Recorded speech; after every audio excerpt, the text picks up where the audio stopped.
Conan Exiles Enhanced, how to skip, bypass Funcom launcher on PC, scene, open Steam library, launch Steam, go to your library, find Conan Exiles, Enhanced Air, open game properties, right-click Conan Exiles, click properties, stay in the general section. Use launch options, find the launch options or add the command to launch the game directly, save the changes, close the properties window,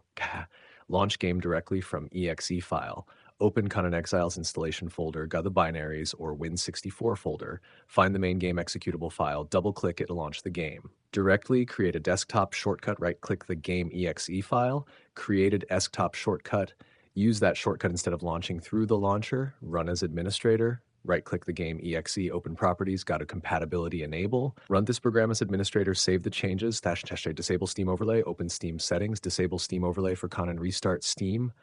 verified transfer and verify game files, open Steam library, right-click Conan Exiles, open installed files, click verify integrity of game files, disable background apps, close Discord overlay, close NVIDIA overlay, stop unnecessary background applications, relaunch the game,